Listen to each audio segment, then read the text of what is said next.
घरचा गणपती, घरोघरीचा गणपती. गणपतीला पार्थिव गणेश पूजा असं नाव आहे. पार्थिव या शब्दाचा अर्थ पृथ्वीपासून तयार केलेला.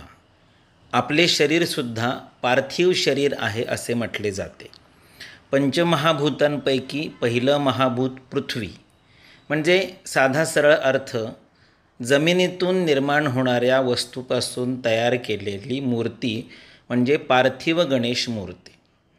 याचं शास्त्रातलं वर्णन हे पार्थिव म्हणजे पार्थिवाहा सुवर्ण रजत मणी मुक्ता मनशिला मृत कपालादयः.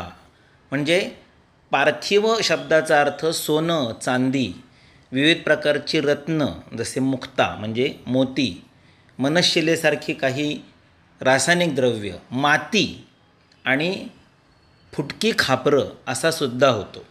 किंवा दुसरीकडे पार्थिव याचा अर्थ सुवर्ण 5 प्रकारचे लोह, लोह म्हणजे धातू, त्यामध्ये लोखंड, तांब, चांदी, शिस आणि वंग म्हणजे कथिल असे 5 धातू मेटल्स येतात.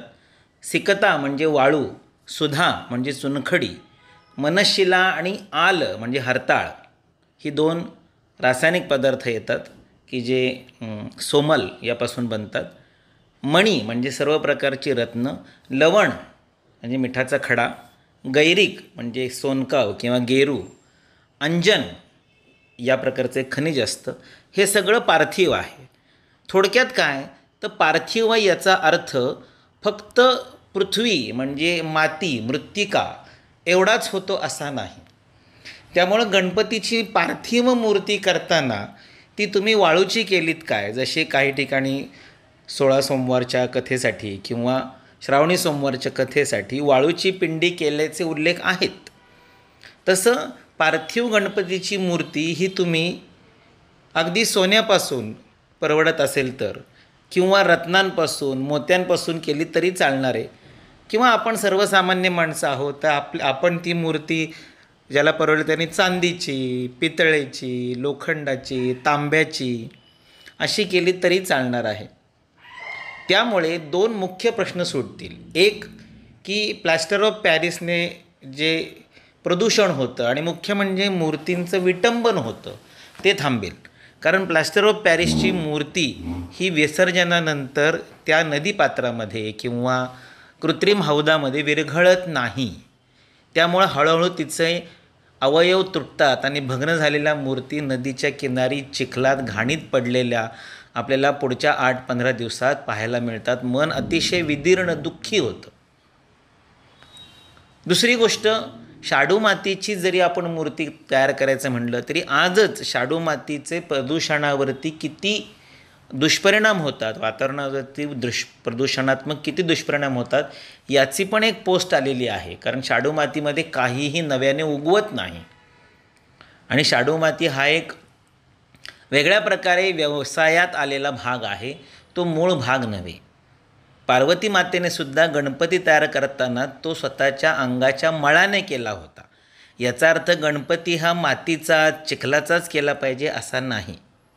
असो तर पार्थिव याचा अर्थ जमिनीतून वरती येणाऱ्या सर्व खनिज पदार्थांपासून अगदी वाळूपासून सुद्धा गणपती तयार करता येतो. म्हणून जर आपण सर्वांनी मिळून घरोघरी असं ठरवलं की मी गणपतीची मूर्ती ही माझ्या आवडीप्रमाणे माझ्या इच्छेप्रमाणे त्याच्या 4 हातांमध्ये शास्त्रात सांगितली तशी आयुध शस्त्र देऊन पाश अंकुश रद, रद म्हणजे तुटलेला दात, आणि वरद हस्त किंवा मोदक या दोन्हीपैकी एक काहीतरी असं देऊन मी ती गणपतीची मूर्ती तयार करून घेणार आहे, तर ते निश्चितपणे शक्य आहे. आणि ती मूर्ती तयार करून घेताना ती वर्षानुवर्षे नष्ट होणार नाही, विसर्जित करावी लागणार नाही, अशा प्रकारची करून घ्यावी.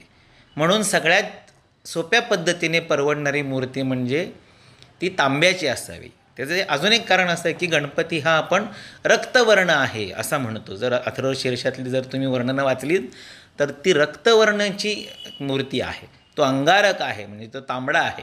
म्हणून तांब्याची मूर्ती करणं हे जास्त शास्त्रीयदृष्ट्या, भावनिकदृष्ट्या किंवा आध्यात्मिकदृष्ट्या योग्य ठरेल, किंवा तो पूर्णपणे रूपसुंदर आहे असं वर्णन आहे. म्हणून चांदीची मूर्ती ही दिसायलाही तेजस्वी दिसेल आणि करायलाही बऱ्यापैकी परवडणारी असू शकेल.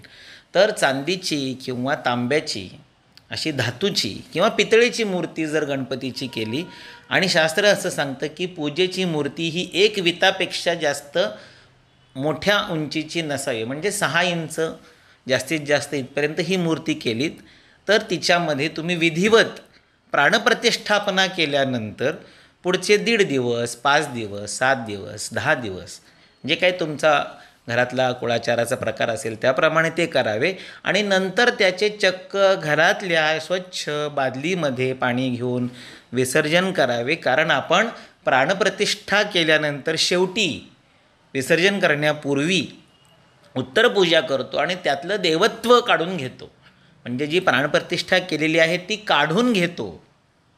त्यामुळं त्या मूर्तीला तुम्ही पाण्यात एकदा विसर्जित केलं उत्तरपूजा करून की कोणत्याही प्रकारचा दोष राहत नाही. आणि अशा प्रकारची जी पाण्यात न विरघळणारी आणि पाण्याचं प्रदूषण न होऊ देणारी आणि कुठल्याही प्रकारचा सार्वजनिक विसर्जन ठिकाणचा कोलाहल, धांगडधिंगा हे न होऊ देता अतिशय शांतपणे, पवित्रपणे, मंगलपणे तुमच्या घरामध्ये, तुमच्या देवघरामध्ये मूर्तीची विसर्जन विधी अगदी व्यवस्थित होऊ शकेल.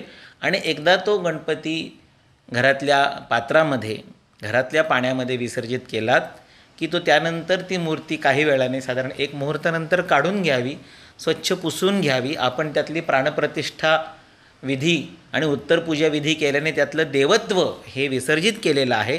आता ती पुन्हा एकदा नुसती पार्थिव मूर्ती आहे, आणि ती पार्थिव मूर्ती तुम्ही अतिशय चांगल्या ठिकाणी पुन्हा व्यवस्थित स्थानापन्न करा. तुम्हाला असं वाटत असेल की रोज ती दिसली नाही पाहिजे, तर ती धान्याच्या एखाद्या राशीमध्ये तळाशी ठेवा. खाली थोडं धान्य, मध्ये मूर्ती आणि पुन्हा वरून धान्य ओतून ती धान्यामध्ये ठेवा वर्षभर. वर्षभर ठेवलेलं धान्य हे आरोग्याला चांगलं असतं. पुढच्या वर्षी जेव्हा ती मूर्ती काढाल तेव्हा ती धान्यही त्यावेळेला नैवेद्याला वापरायला काढा. जर तांदूळ असतील तर त्याचे उकडीचे मोदक करा, गहू असतील तर त्याच्या पोळ्या, पुऱ्या किंवा आपण जे गव्हाचे मोदक करतो ते करा. म्हणजे या पद्धतीने प्रदूषणाचा, धार्मिकतेचा, इच्छेचा, भावनेचा, सोयीचा या सगळ्याचा प्रश्न सुटू शकेल. आणि मूर्ती जी असेल ती पुन्हा तुमच्या इच्छेप्रमाणे, तुमच्या मनाप्रमाणे तुम्ही योग्य त्या कलाकाराकडून करून घेऊ शकाल. आपण या पद्धतीने एक नव्याने एकमान्य घरगुती गणपती लोकमान्य उत्सव अशी प्रथा पाडूया. कधीतरी ही प्रथा पडलीच होती की नाही. 100-125 वर्षापूर्वी लोकमान्य टिळकांनी गणपतीला सार्वजनिक केलं, ही प्रथा पडलीच की नाही. त्याच्या आधी नव्हती ना. मग आपण आता ही नवीन प्रथा पाडूया की आता मी मातीचा गणपती, शाडूचा गणपती, प्लॅस्टर ऑफ पॅरिसचा गणपती न आणता मी माझ्या आवडीप्रमाणे, माझ्या कुवतीप्रमाणे, आर्थिक क्षमतेप्रमाणे मी सोन्याचा गणपती करीन, मोत्यांचा गणपती करीन, किंवा चांदीचा करीन, किंवा तांब्याचा करीन, किंवा पितळेचा गणपती करीन, आणि त्याची प्राणप्रतिष्ठापना मी माझ्या देव्हाऱ्यात करीन. आणि योग्य त्यावेळी 1.5, 5, 7, 10व्या दिवशी त्याचं विसर्जन घरात करीन. आणि पुढच्या वर्षीपर्यंत ती मूर्ती मी धान्याच्या राशीमध्ये सुगुप्त म्हणजे सुरक्षित ठेवीन. गणपती बाप्पा मोरया, मंगलमूर्ती मोरया.